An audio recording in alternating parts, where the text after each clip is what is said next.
யுத்தம் நிறைவு பெற்று 6 வருடங்களாகிவிட்டன. இந்த நீண்ட காலப்பகுதிக்குள் வடக்கின் இளையோர் பற்றியும் அவர்களின் எதிர்கால எதிர்பார்ப்புகள் குறித்தும் இந்த எதிர்பார்ப்புகளை அடைந்து கொள்வதில் அவர்கள் எதிர்கொள்ளும் பிரச்சினைகள் பற்றியும் குறிப்பிடத்தக்க வகையில் கவனம் செலுத்தப்படவில்லை என்பதை கண்டுகொள்ளலாம். அதேபோல அவர்கள் எதிர்கொண்டுள்ள பிரச்சினைகளை சரியாக இனம் கண்டு அவற்றிற்கு ஏற்றுக்கொள்ளக்கூடிய தீர்வுகள் வழங்கப்பட்டுள்ளன என்பதையும் காண முடியாதுள்ளது. அதனால் சீர்குலைந்த எதிர்பார்ப்புகளுடன் நிச்சயமற்ற எதிர்காலத்திற்காக காத்துக் கொண்டிருக்கும் வடக்கின் இளம் சந்ததியினரை வலுவூட்டுவது ஒட்டுமொத்த இலங்கை மக்களினதும் முக்கிய பொறுப்பாகும்.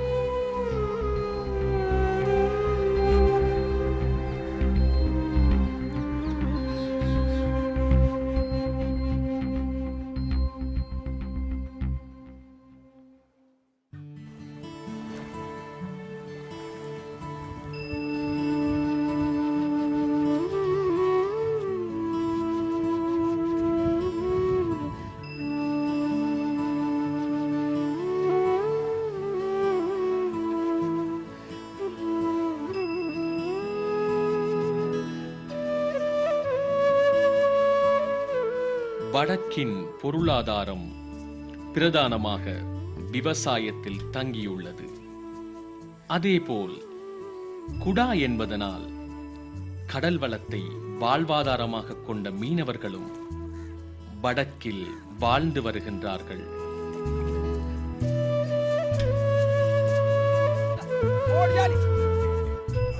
இதற்கமைய வளமான விவசாய நிலங்களும் மீன்பிடியும் வடக்கில் மக்களின் வாழ்வாதாரத்தை வளமாக்கி வருகின்றன.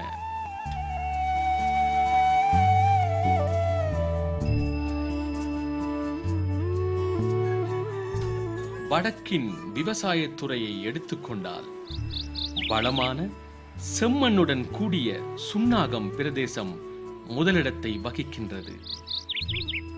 விவசாயத்தை வாழ்வாதாரமாக கொண்ட இளைஞர்களும் விவசாய குடும்பங்களிலிருந்து வந்த ஆனால் பல்வேறு காரணங்களால் விவசாயத்திலிருந்து தூரமாகி வரும் இளைஞர்களும் அங்கு வாழ்ந்து வருகின்றார்கள்.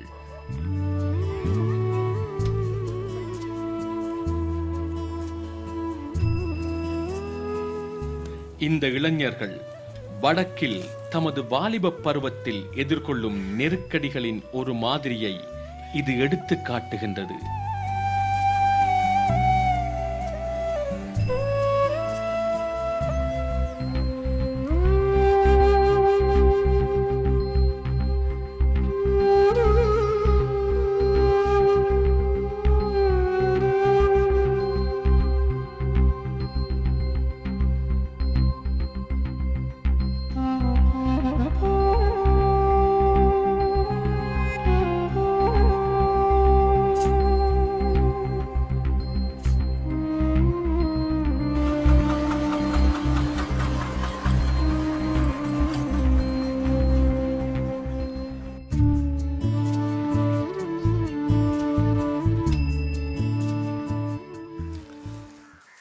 என்னுடைய 13 வயசுலேருந்து 17 வருஷமாக இந்த தொழிலை செய்துட்ருக்கேன். இதில் போதிய வருமானம் இல்லாதால் ஆஸ்திரேலியாவுக்கு போக வேண்டியதாக போச்சு. ஆஸ்திரேலியாவுக்கு இந்தியாவில் போய் பிடிபட்டு திரும்ப வந்து இதே தொழிலை செய்துட்ருக்கேன். போன வருஷம் விவசாயம் ஃபுல்லாக லொஸ்ட் ஆகிடுச்சு. அதனால் லோன் எடுத்து இப்போ பண்ணிகிட்ருக்கேன்.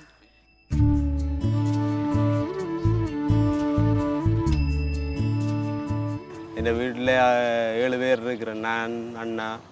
நான் அப்பா அம்மா தங்கச்சி 2 அண்ணா பெரியம்மா 7 பேர் இருக்கிறோம் மொத்தமாக. நான் சின்ன வயசுலேருந்தே தோட்டம் தான் செய்து கொண்டிருக்கிறோம். அப்பா என்ன சொந்த இடம் மயிலிட்டி சூழல் காரணமாக இந்தியாவில் வந்து தோட்டம் செய்து கொண்டிருக்கிறேன்.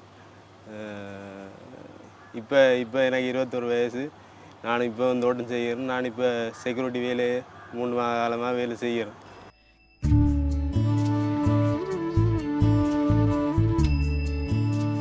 சுன்னா கிழக்கு இடத்துல வசித்து வருகிறேன். இந்த சுண்ணாங்கிழக்குன்றது வந்து முக்கியமாக விவசாயத்தில் தங்கியிருக்கிற ஒரு கிராமமாகும். இந்த கிராமத்தில் நிறைய ஆட்கள் விவசாயத்தை தான் அதை தாங்கண்ட பாரம்பரிய தொழிலாக செஞ்சு வரணும். அந்த வகையில் எனது குடும்பத்தவர்களின் தொழிலும் இந்த விவசாயம்தான். ஆனால் எனது சிறிய ஒரு கனவின் காரணமாக நான் இப்பொழுது ஒரு தனியார் வங்கியில் நான் வேலை செஞ்சு வர்றேன். இருந்தபோதிலும் எனது பெற்றோர் வந்து இந்த விவசாயத்தை கைவிடாமல் தொடர்ந்து நடைமுறைப்படுத்தி கொண்டு வரையினோம். அந்த வகையில் எனக்கு நேரம் கிடைக்கிற நேரங்களில் நான் வந்து எனது பெற்றோருக்கு விவசாயத்தில் உதவி செய்கிறதா எனது தொழிலாக செஞ்சுட்டு வரேன்.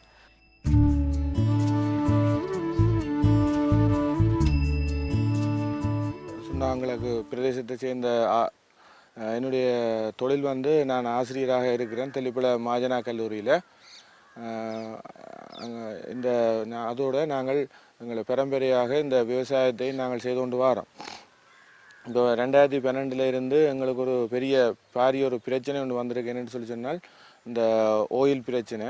அதாவது வந்து சுண்ணாகம் மின்சார நிலையத்துக்குள்ளே இயங்குகின்ற அனல் மின் நிலையங்களில் இருந்து அந்த ஓயில் கசிவு ஏற்பட்டிருக்கிறதாக பல பேர் சொல்லினோம். அதன் அடிப்படையில் பார்த்தோம்னு சொன்னால் எங்கள்ட பிரதேசத்து கிணறுகள் முற்றுமுழுதாக பாதிக்கப்பட்டவுடன் யாழ்ப்பாணத்தில் பல பிரதேசங்கள ஓயில் கிணறுகளுக்கு பரவி இருக்குது.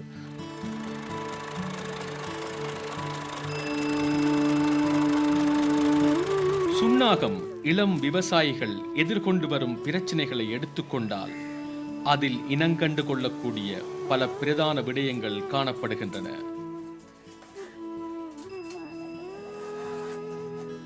சமீபத்தில் உருவான துரித தீர்வு வழங்கப்பட வேண்டிய மிகவும் கடுமையான ஆபத்தான நிலைமைகள், நீண்ட காலமாக எதிர்கொண்டு வரும் ஆனால் துரித தீர்வு வழங்கப்பட வேண்டிய பிரச்சனைகள்,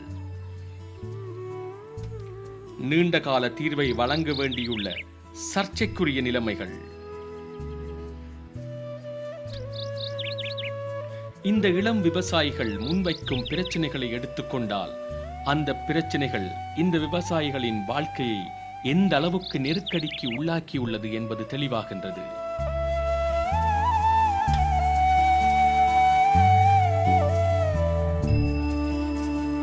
இந்த விவசாயத்துக்கு வந்து மிக முக்கியமாக நீர் தேவைப்படுகின்றது. ஆனால் இந்த நீரில் வந்து தற்பொழுது ஒயில் கலந்துள்ள காரணத்தினால இந்த விவசாயத்தை சிறப்பான முறையில் செய்ய முடியாமல் இருக்குது. ஆரம்ப காலத்தில் நல்ல விளைச்சலை பெற்று தந்த நிலங்கள் எல்லாம் இப்பொழுது பெருமளவில் அழிவே நமக்கு பெற்று தருகின்றன. இந்த லாபத்தின் மூலமாகத்தான் இந்த பிரதேசத்தின் வளர்ச்சி தங்கி இருக்குது. ஆனால் இப்பொழுது அது தொடர்ந்து எங்களுக்கு கிடைக்காததால இந்த விவசாயங்களை கைவிட நிலைமை ஏற்படுது. இதனால் அனைவற்ற வாழ்க்கையும் பாதிக்கப்படுது. விவசாயம் மூலமாகத்தான் அவர்களுடைய பிள்ளைகளின் கல்வியோ எந்த முயற்சியும் தொடர்ந்து மேற்கொள்ளக்கூடியதாக இருக்கும். இந்த விவசாய பொருட்களால் நாங்கள் மட்டுமல்ல ஏனைய பிரதேசத்து ஆட்களும் பாதிக்கக்கூடிய சூழ்நிலை இருக்குது. காரணம் என்னென்னு சொன்னால் இந்த ஓயிலால் மனிதனுக்கு பாதிப்பு இருக்கிற அதே மாதிரி தான் தாவரங்களுக்கும் விலங்குகளுக்கும் இருக்குது. அண்மையில் கூட மருத்துவர்கள் இங்கே வந்தவங்க பிரதேசத்தில் சொல்லியிருக்கணும். என்னென்னு சொன்னால் இந்த ஆடு மாடுகளில் இருக்கிற பால் பயன்படுத்துவது கூட ஆபத்தானதாக இருக்கலாம் என்று சொல்லியிருக்கணும்.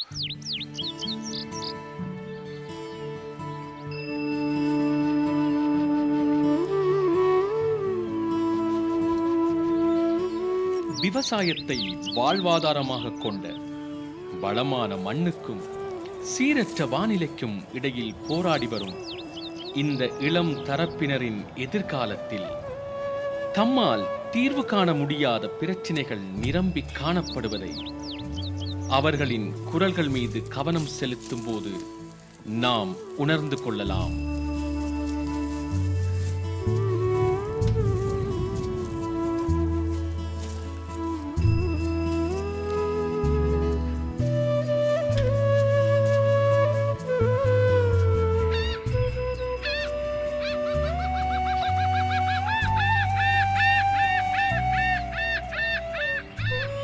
மேலும் மீன்பிடி தொழிலை தமது வாழ்வாதாரமாக கொண்டுள்ள பெரும்பாலான இளையோரும் வடக்கில் வாழ்ந்து வருகின்றனர். பெரும்பாலும் கரையோர பிரதேசங்களில் வாழ்ந்து பாரம்பரியமாக கடற்றொழிலுக்கு பழகியிருப்பதால் இந்த இளையோர் ஏனைய தொழில்களை விட மீன்பிடியில் கூடுதல் நம்பிக்கையும் பற்றும் கொண்டுள்ளனர். எனினும் இதன் மூலமாக மாத்திரம் அவர்களின் வாழ்க்கை எதிர்பார்ப்புகள் நிறைவேறவோ அவர்களின் வாழ்க்கை வளம் பெறவோ மாட்டாது. விவசாயிகளைப் போன்றே மீனவர்களும் தமது தொழிலுடன் சம்பந்தப்பட்ட பல பிரத்யேக பிரச்சனைகளால் பாதிக்கப்பட்டுள்ளனர்.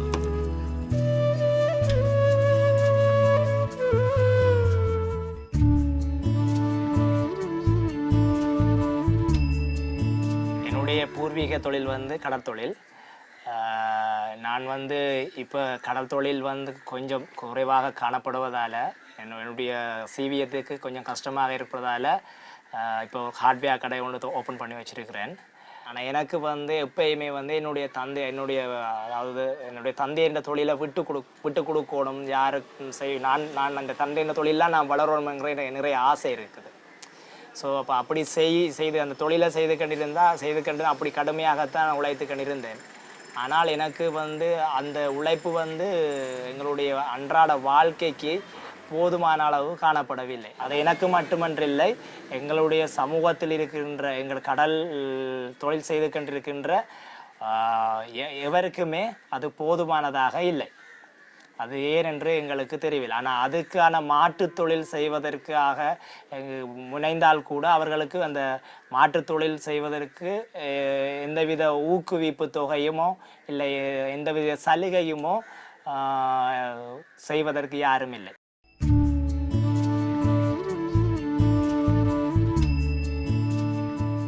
எங்களோட அப்பாக்கள்லாம் கடத்தலாம் செய்து வரோம். முந்தி வந்து எங்கள் அப்பாக்கள் செய்கிற காலங்களில் இங்கே மிக அருமையான இடங்கள்லேயே மீன் பிடிபட்டது. இப்போ அப்படி இல்லாமல் இல்லை. இப்போ 12-15 மைல் தூரம் போக வேண்டியாக இருக்குது. மண் 50 லிட்டர் 60 லிட்டர் அடிச்சுட்டு போனாலும் சில நேரங்களில் அந்த மண் காசுக்கும் மீன் பிடிக்கலாம் இருக்குது.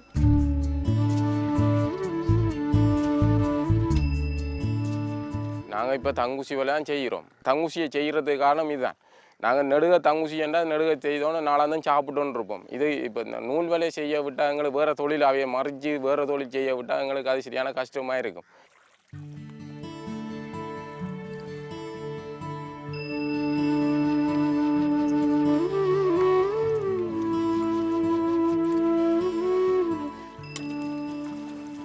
நீண்ட காலமாக தமது தொழிலில் ஈடுபட்டிருப்பதால் இந்த இளைஞர்கள் தாம் எதிர்கொண்டு வரும் எதிர்காலத்தில் எதிர்கொள்ள நேரிடும் பிரச்சனைகளை இனங்கண்டிருக்கும் விதத்தை கண்டுகொள்ளலாம். உஷாந்தன், ஆண்டன்ராஜ், ஆண்டனிதாஸ் ஆகிய மூவரும் மீனவர்களாவர். ஆனால் இந்த தொழிலில் இவர்கள் மூவரும் எதிர்கொண்டுள்ள பிரச்சனைகள் சில நேரம் ஒரே மாதிரியானவை, சில நேரம் அவற்றை வெவ்வேறு கோணங்களில் கண்டுகொள்ளலாம். ஆண்டனிதாஸ் முன்வைக்கும் பிரச்சனைகளின் தன்மையை நோக்கும்போது வடகடலில் மீன்பிடியில் ஈடுபடும் அனைத்து சிறிய அளவிலான மீனவர்களும் இதனையொத்த பிரச்சனைகளுக்கு முகம் கொடுத்து வருகிறார்கள் என்பதை விளங்கிக் கொள்ளலாம்.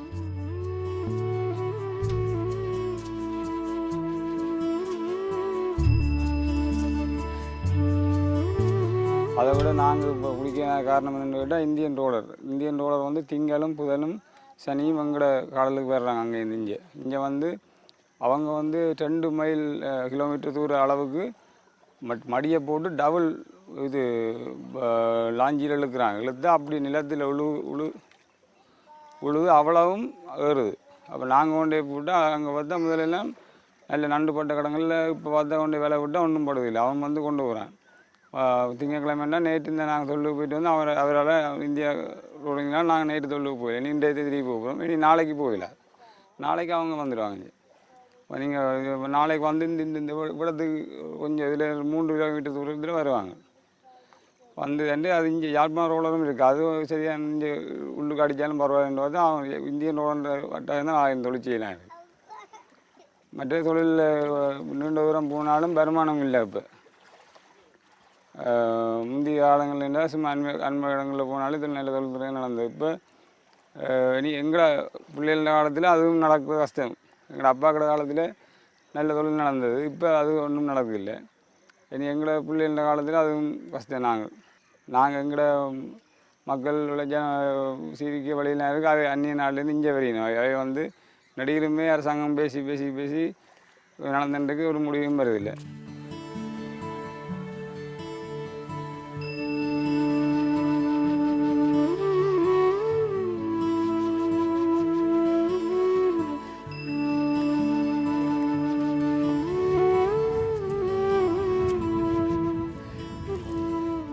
உஷாந்தன் அன்றாடம் வாழ்வாதார தொழிலுக்கு அப்பால் சென்றுள்ள மிகவும் முற்போக்குள்ள எதிர்கால தொழிலில் எதிர்பார்ப்புடன் கூடிய இளைஞராவார். இவ்வாறான இளைஞர்களின் நோக்கங்கள் நிறைவேற வேண்டுமானால் மிகவும் முன்னேற்றகரமான பலம் மிக்க தொழில் சூழல் இவர்களை சுற்றி உருவாக்கப்பட வேண்டும். அதனால் உஷாந்தனின் நோக்கங்களை வெற்றி கொள்ளச் செய்யும் பொறுப்பு என்பது தேசிய அபிவிருத்தி நோக்கங்கள் மூலோபாயங்களை விருத்தி செய்யும் பொறுப்பின் ஒரு பகுதி என்பதை கண்டுகொள்ளலாம்.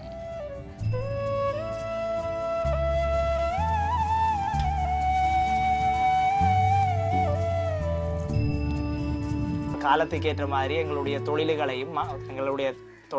நாங்கள் மாற்றிக்கொள்ள வேண்டும். அப்படி நாங்கள் மாற்றணும்னு சொன்னால் அதுக்கான முதல்கள் தேவை. அது எப்படின்னு சொன்னால் அட்டை வளர்ப்பு திட்டம், இந்த இறால் வளர்ப்பு திட்டம், நண்டு வளர்ப்பு திட்டங்கள் என்று சொல்லி இருக்குது. அது எப்படின்னு சொன்னால் ஒரு அந்த அட்டையை உள்ளுக்கு விட்டு ஒரு பெட்டி மாதிரி அடைக்க வேண்டும். அதை அடைச்சு அதுக்குள்ளே அட்டையை பாதுகாக்கணும். சின்னனா அப்படிங்கிறன்னு சொன்னால் அந்த அட்டை சின்னனா நாங்கள் வாங்கும்போது அதுண்ட அட்டையின் பெறுமதி 10 ரூபாய். அந்த ஒரு அட்டை வளர்ந்தால் அந்த அட்டை நாங்கள் விற்கும்போது அந்த அட்டையின் பெறுமதி 1000 ரூபாய். ஸோ அதுக்கு நாங்கள் வளர்க்குறேன்னு சொன்னால் எங்களுக்கு நிறைய ஆரம்ப காலத்து முதல் எங்களுக்கு தேவைப்படுது. ஆரம்ப காலத்து முதல்ங்கிறது அந்த கூடு, அதை பாதுகாப்பாக வச்சுறதுக்கான கூடு வேணும். அந்த கூடு இப்போ அடிக்கிறதுக்கு குறைஞ்சது ஒரு 5 லட்சத்திலிருந்து 7 லட்சம் ரூபாய் வரையும் எங்களுக்கு முடியும். இப்போ எனக்கு ஐடியாக்கள் இருக்குது, இந்த அட்டை வளர்க்கணும், நண்டு வளர்க்கணும், இறால் வளர்க்கணும்னு சொல்லி. அதுக்கு எனக்கு ஒத்துழைப்பு யாரும் வழங்கவில்லை.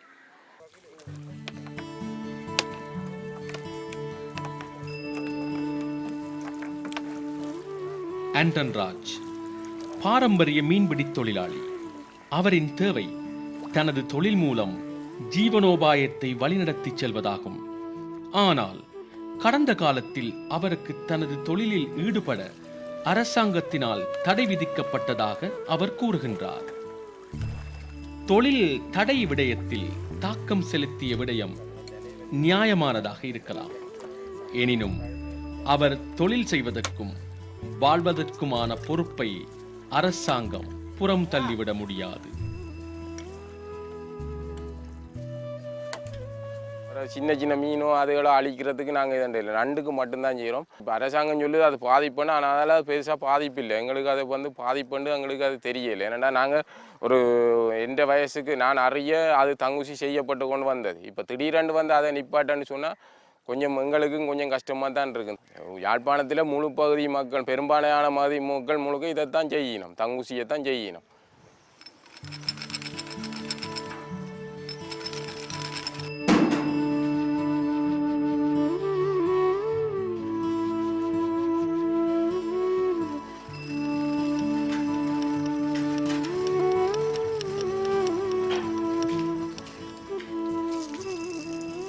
நீரற்ற வாழ்க்கை பற்றி எண்ணிக்கூட பார்க்க முடியாது. நிலத்தில் உள்ள நீரில் சுமார் 3% மாத்திரமே பருகுவதற்காகவும் விவசாயத்திற்காகவும் பயன்படுத்தப்படுகின்றன. நிலைமை இவ்வாறிருக்க மனிதர்களின் அலட்சியம் மற்றும் ஏனைய விடயங்கள் காரணமாக அந்த நீரையும் பாவனைக்கு உட்படுத்த முடியாத நிலை ஏற்படுமானால் அதை எந்த அதிகாரியும் கவனத்தில் கொள்ளாமல் இருக்க முடியாது. அவ்வாறான ஆபத்து மிக்க தலைவிதிக்கு சுன்னாகம் நீர் உட்பட்டுள்ளது. மேலும் சுன்னாகம் இளம் விவசாயிகள் சுட்டிக்காட்டும் இந்த நிலைமைக்குள் காணப்படும் பிரச்சனை மிகவும் கடுமையானது என்பதை விளங்கிக் கொள்ளலாம். அதேபோல் இந்த இளையோரின் எதிர்காலத்தை சீர்குலைக்கும் பிரதான பிரச்சனைதான் நீரில் எண்ணெய் கலந்திருப்பதாகும்.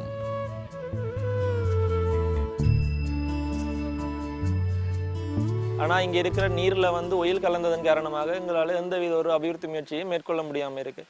இந்த ஒயிலுக்கு காரணம் மின்சார சபையிலிருந்து வர்ற கழிவு ஒயில் தான் என்று ஆராய்ச்சியாளர்கள் கூறினாலும் அது எந்த அளவுக்கு உண்மை என்று எங்களுக்கு தெரியாது. உரிய அரசியல்வாதிகள் இதற்குரிய உரிய தீர்வை நமக்கு பெற்றுத்தர வேண்டும். தற்காலிகமாக நீர்த்தாங்கிகளை அமைத்து எமக்கு நீரை தந்தாலும் இது ஒரு நிரந்தர தீர்வாக அமையாது. நீர்த்தாங்கிகள் இருக்கிற நீர் வந்து குடிக்கிறதுக்கு மட்டும்தான் பாவிக்கலாம், சமையல் தேவைகளுக்கு மட்டும் பாவிக்கலாம். குளிக்கிறதுக்கும் விவசாயத்துக்கும் அந்த நீர் போதுமானதாக இல்லை. நாங்கள் வீட்டில் இருக்கிற தண்ணியை தான் தொடர்ந்து குளிக்கிறதுக்கு பயன்படுத்துகிறோம், விவசாயத்துக்கும் பயன்படுத்துகிறோம். அனைவருக்கும் நன்மை தரும் விதமாக நிரந்தர தீர்வை பெற்று தருமாறு உரிய தரப்பினரிடம் கேட்டுக்கொள்கின்றோம்.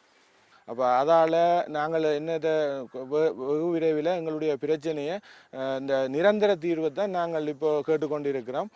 எங்களுக்கு நிரந்தர தீர்வு உடனடியாக வேணும். தொடர்ந்து இந்த பிரச்சனையை நாங்கள் எதிர்நோக்க கூடாது. ஏனென்று சொல்லி சொன்னால் இதால் பாரிய விளைவுகள் எங்களுக்கு ஏற்படும்.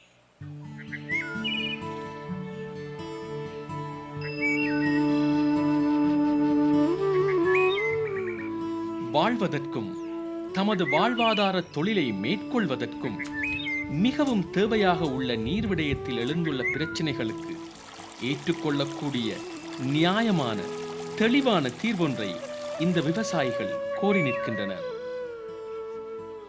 இந்த இளம் விவசாயிகள் எதிர்கொண்டுள்ள ஒரே ஒரு பிரச்சனைதான் நீர் பிரச்சனை என்றில்லை. தாம் பிறந்த சட்ட ரீதியான உரிமையை கொண்டுள்ள இருப்பிடங்களை இழக்கும் பிரச்சனையும் ஒரு முக்கியமான பிரச்சனையாகும். அதேபோல் இவற்றுடன் சார்ந்த பல பிரச்சனைகள் காரணமாகவும் இந்த இளம் விவசாயிகளின் எதிர்கால பயணம் தடைப்படுகின்றது.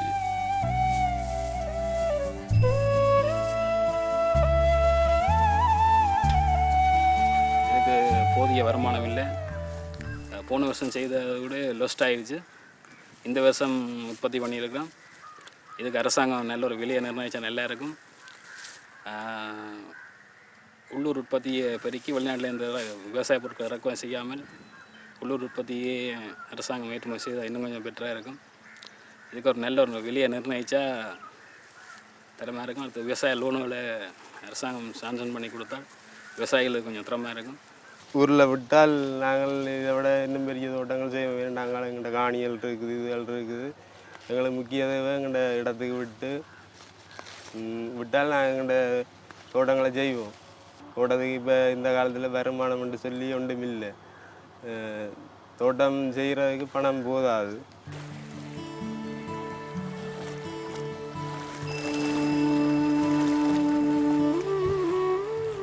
வடக்கில் வாலிப மீனவர்களின் பிரச்சனைகள் குறித்து விரைவாக கவனம் செலுத்த வேண்டிய காலம் தோன்றியுள்ளது.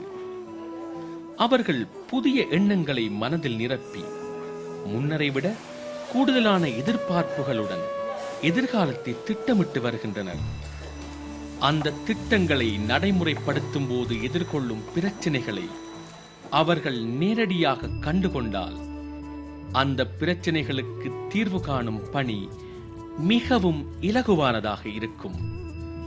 அதேபோல் இந்த பிரச்சனைகளை தீர்ப்பதற்கான தேவையும் நன்கு உணரப்படும்.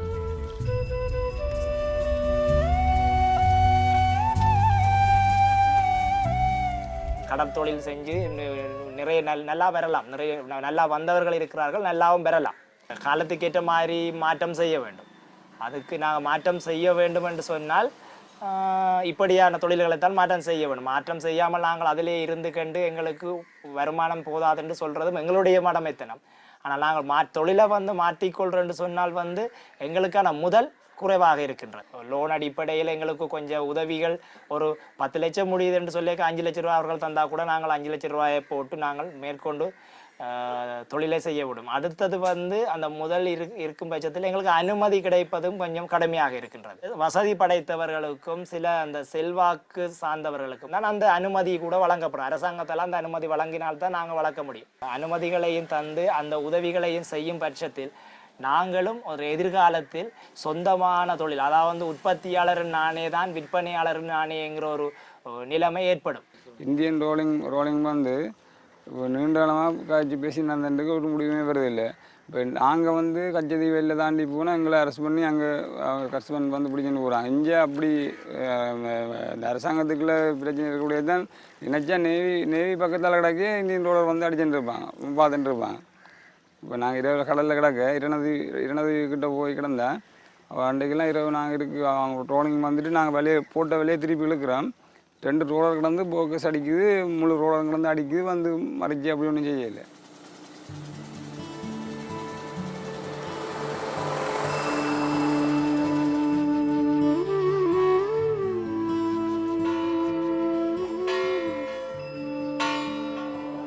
இலங்கை மக்கள் அனைவரையும் வளமூட்டி வாழ்வதற்கான பலத்தை வழங்கும் இந்த விவசாயிகள் மற்றும் மீனவர்களின் சரளமான தெளிவான எதிர்பார்ப்புகளை நிறைவேற்றுவது நாட்டு மக்களின் பொறுப்பாகும். அது நமது நன்றிக் கடனுமாகும். இந்த இளம் விவசாயிகள் எந்த அளவு துடிப்புள்ள ஆர்வம் மிக்கவர்கள் என்பது நன்கு தெளிவாகின்றது. அதேபோல் அவர்களுக்கு தேவை அனுதாபம் அல்ல என்பதும் தெளிவாகின்றது. அதனால் அவர்களின் நோக்கங்களை நிறைவேற்றுவதற்கு தேவையான ஊக்குவிப்புகள் மிக விரைவில் வழங்கப்பட வேண்டும்.